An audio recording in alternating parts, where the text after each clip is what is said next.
look at. Is there a version of you, right, that needs to be killed, left in the same?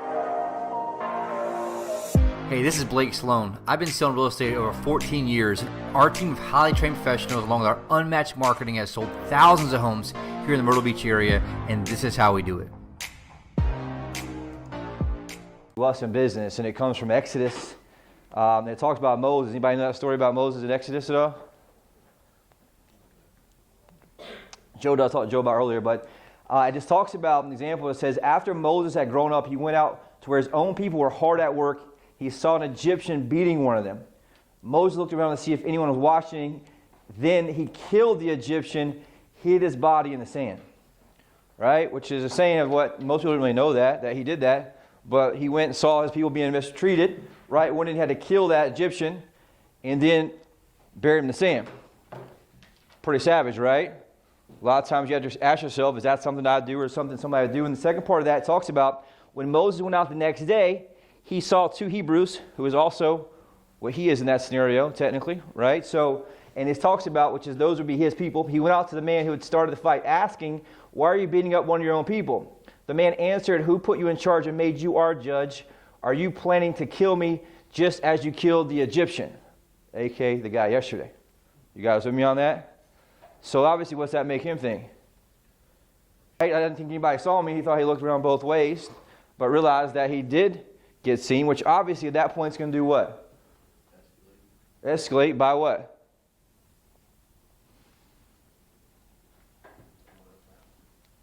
Escalate the thing when you think you're not being seen, you're being seen. He's going to have somebody coming after him. Who do you think that is? The king. Right? So the next part, this is obviously depends on what version you're reading. I really want this easy to understand for you guys.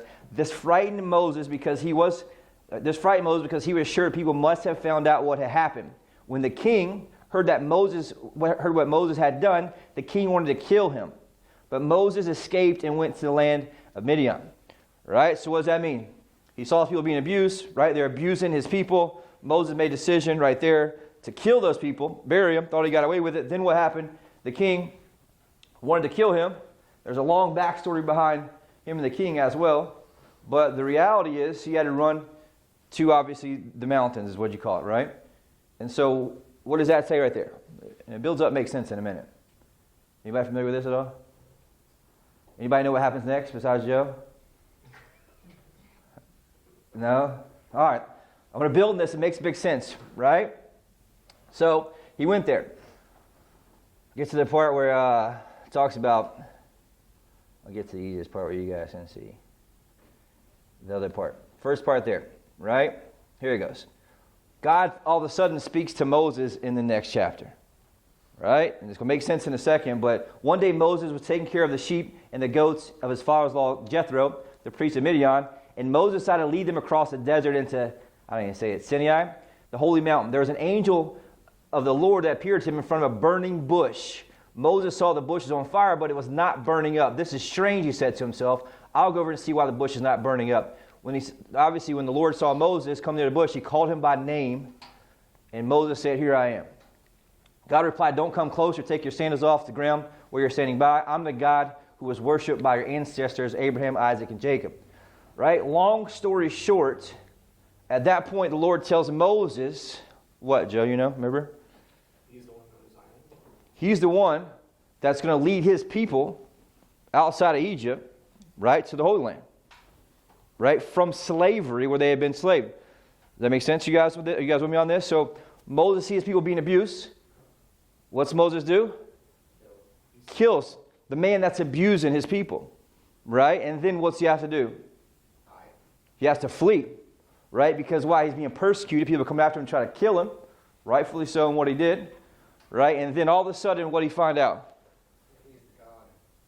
Well, He's the guy that's going to save him. The Lord has picked him, right? And he finally got this message in that scenario to do what? Go back. Right? And that leads to another crazy bunch of different stories. But it's interesting to talk about because obviously this here is a dilemma, right? And it's interesting to look at how this relates to us. And obviously it's not quite as savage. But if I was talking to Joe this morning, you don't realize a lot of times how savage these things were. In today's time, they're worried about pronouns and this and that and what's going on. And the reality in those days, things are very, very savage, just kind of like the world in general overall. But it talks about this dilemma, and it kind of made me look in regards to kind of what happens here. And we talked about this before. Moses did something here. All of a sudden, he's being attacked to be killed, which is all of a sudden, what is that? The pit, right? Then up here, he goes up, does the stuff, had to run. Sure, it's not the greatest to do so. Runs to the mountains. All of a sudden, he gets here, and God tells him, hey, look, here's your purpose. Right? Which goes from this pit to peak thing we talk about. But here, he had to do something that was very difficult. Right? To leave, to run from what he knew and where he was at, to get to this peak here in that regard. And it really talked about how this relates to us, and we went through different stories, and we talked about, right, a lot of people tend to just avoid the pit. Because it's too scary, different things they do. We talked about, very difficult to kind of, I was talking to Joe, I was like, man, I kind of really didn't want to go here, but it's interesting. What do you think that means, Kyle? Well, some bad habits that is a part of you that needs to be left behind for you to reach the peak. Yeah. We talk about this all the time, right? And so that's the one question we talked about. How many of you know there's a virgin that must be killed in order to get what you want? Right? If you want to kill the man in that scenario, which I'm not saying is right or wrong, obviously you're trying to translate some very savage stuff going on in that scenario to today's time, this example, but if you wouldn't have killed that man there who's abusing his people, right, and gone out into the pit in this very difficult time, he wouldn't have had God speak to him necessarily, at least in the actual book so far, that he gives him his purpose of what it is, and obviously it leads into a whole new journey. Right? But for all of us, there tends to be this version of us that's what? That's abusing you and your business and how you operate and what you do and all these things. It's very interesting. Right? There's a version of you that's holding you back. Right? But in this example, right, Moses kills the Egyptian, gets a message from the bush. Right? And so there's a version of us that does what? Right? And so how long do we let the person that constantly is abusing, well, one, some things I wrote down too is, right, a version procrastinates, that lies, that pushes out what needs to be done, that avoids the work, avoids conflict. Right? Avoid certain things that we have overall, right? That sedates through all kinds of different things, whether weed, pills, whatever it is. There's a version that we're being held hostage by ourselves when you got to ask yourself the question this. What's the narrative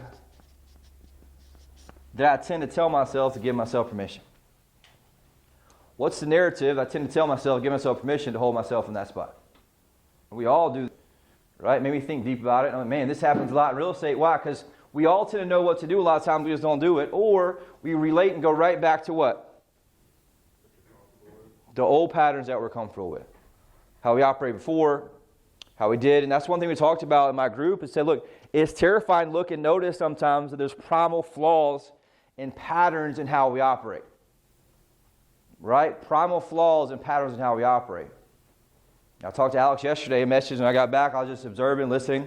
And you heard like there's two people that talked to like more people than everyone else together yesterday in the morning. And I told Alex, man, it's interesting. I always watch that happen where two people will talk to 6 or 7 people, but 8 people won't talk to anybody. And what do you think kind of leads to that sometimes? In the same 3-hour period. Yeah. Are they making the actual number of dollars, number one? Number two, are they actually making dollars with intensity? Number 3, right? Are they just avoiding the work altogether? And if they are making dollars and not getting an answer, what do I want to do? And so sometimes there needs to be a part, but a lot of times what I've noticed is what holds that person in that spot where they just don't get the result. And it comes down to the narrative of the person that you've been and who you are, right? And we all have that in me and how I eat, certain patterns, all these things we have to have. And so we constantly have to be willing to do what? Am I willing to kill that version of me? That version of me that is driving these patterns, the behaviors, and those things that hold us back. And I always made myself wonder, why can't people do it? Because a lot of times we're too scared to look at it. We're too scared to step back and look in deep inside. It keeps me from doing what I need to do. And I want to have you guys consider the reason I want to share this today is because I think it's a way to unlock it. And you'll never get to the bush and get the message and get what you want in terms of purpose unless you're willing to kill that man or woman that's abusing you on the inside. All right, and so the next question you ask yourself in my scenario here is, am I willing to die to get where I need to go? Not figuratively, right? Is that the word? Not actually, just figuratively. And that's the question. A lot of people say they want success, they want to make a lot of money, make multiple six figures, all these things, but when it comes down to the rubber hitting the road and actually taking the action or making the changes or changing the patterns or cutting things out of your life or cutting people out of your life, right? Because anytime you make a change, what comes with that? Persecution, resistance. People you used to hang out with no longer have that relationship with them, or they think differently of you, or you're. And so anytime that someone's made an actual commitment, there's massive persecution. The same thing happens to Moses going forward. What happens, Joe? You remember? Well, he tries to lead them to the promised land. 40 years. For 40 years. And what happens to his people? They eventually make it, but he doesn't. They turn on him, though. Yeah. His people turn on him, right? After he makes this decision here, what his purpose is. And so anytime we make that decision and make difficult decisions and go through the pit, right, there's going to be some resistance in what we have. Our family, our friends, or whatever it is. But just like Zach talked about, it's tough to do. And so what most people do is they get here, they know what they need to do, but they don't actually make the decision. Why? They're in denial. Number one, denial. And a lot of times, number two is we do what? We avoid the pain. People naturally avoid the pain of the pit because they don't want to get to where it's uncomfortable. Making the phone calls, hearing the things, doing the extra work. Am I getting up early? Am I staying late? All these things are decisions that have to be made for me to kill the version of me that's holding me back. But the problem is it's very scary for me to get down here into this place that's a pit. Why? But I don't have you consider you're never going to get the message from the bush without being willing to kill the man or the woman that you are here and going to the pit. And that's everything here, right? It's a parable. It's an example of a parable, right? Story, but I really relate to this in a way myself. Right? It comes down to, am I willing to actually die? Like Zach talked about, you know what to do, but you're stuck in this dichotomy of, do I move to the other person, or do I stay where I'm at, where I'm comfortable? And Muslim, have you considered today that you're never going to make it to the place of the bush and get the message, a.k.a. what your promised land is and what you want, without being willing to kill that version of who you are and push through and have the pain to go through the pit. And that pain can be what? The new discipline, the new action items, going through not understanding, not learning. Right? All these things, no matter what level you're at, there's a piece of you here that's got to be willing to done. And so that's one thing I wrote down is every day, each one of us is given the opportunity to kill the Egyptian and bury him in the sand. Every day. Meaning that, what I got to do? Get up, kill that version of me that's got the bad habits, the bad patterns, the bad things that hold me back. And it's got to be a daily decision. Why? Because it doesn't happen instantly. But I want you guys to listen and come back to this. It talks about, and the one thing, last thing on this piece of this is, what's the narrative that's currently wrecking you? What's the narrative that's currently wrecking you? And really when I mean wrecking you, I mean what? Your results. This could be in business, number one. Number two, relationships. Right? But there is a version of you that's that Egyptian that's beaten you as you. We all have this piece of us, and it's the dark that we don't like to talk about, but that's where your biggest point of leverage is going to be. What's the narrative that's currently wrecking you and continues to hold you back from the bush? And seeing with eyes you've never been able to see before. And so it talks about really be willing to step back and have a look at, or been willing to look at in the past. And I don't think it's so much that we don't know it. It's that we're not willing to look at it a lot of times. We do it over and over and over and over. Right?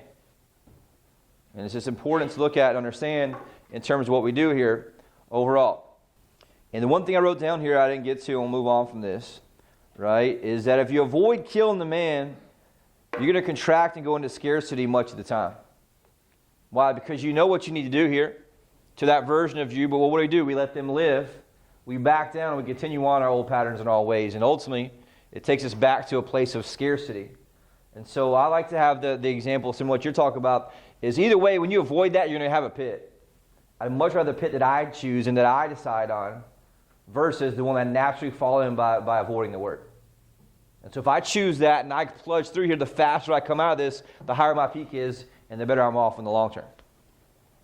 That makes sense to you guys? And so the dilemma is this thing here, I can't really see my drawing now, is this pit versus peak dichotomy that we're always in. And really Zach kind of broke that down for us, is we know, and then what happens? We're stuck in that decision-making process, so do I do it or do I not? We got to get clear on what we want long term ultimately. And is that actually serving us? Is that narrative I have serving me? This is true from do I call it leads? to do what I eat. Last week even, sometimes I'm like, man, I know I need to get a chicken breast and some salad, right? But when I'm not in town, what happens, what I usually not order?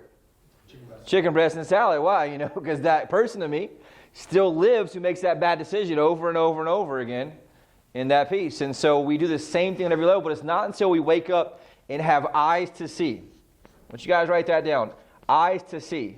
Meaning that can I actually see that I'm saying to myself the narrative of me that's holding me back and keep me from being who I want to be. As a father, as a mother, right? Husband, wife, whatever it is, but more importantly also in business, so I can make the decision that get me to where I want to be, which is what? My promised land here. And the point I share that is it's not going to be easy, but it'll be worth it. All comes down to our small personal decisions we make when no one's watching. Every day. And so, last piece of this is I got to get up and tell myself I have the decision today. Do I kill the Egyptian that's abusing me and my lifestyle and where I want to be? Right? It's a little deep, right? You can feel the energy on that. Like I said, I debated doing it, but I think if for a few people, if it helps one person realize, like, look, I can make a decision here and change to kill this person that's holding me back. Right? Because I can teach you, but I can't get you to that bush. Right? You're never going to get back to the bush. And that's the last thing I'll share from this that I had in my notes, which I think was super important here. That really talks about you'll never, ever, ever get to the bush without killing the man.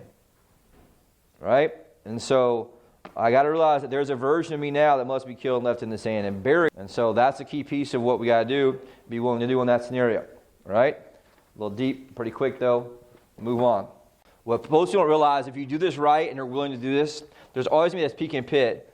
But what you don't realize, after a while, what happens is my new pit, so to speak, right, here tends to be higher than what? My previous peak. So if I do it right, my pit I'm currently in, I'll look back from 6 months later, many of you have been here for a while, start to notice like, I'm in the pit right now, but it's way better than I was last year in the pit. And so if I have that growth mentality where I'm willing to attack and kill that version of me and get to a zone of uncomfortable for weeks or months at a time, then all of a sudden the next version of me here is a person that just looks back at the old me and just laughs. Where the average person, they get to this next pit right here and they retract right back down to where they were before. They never move on.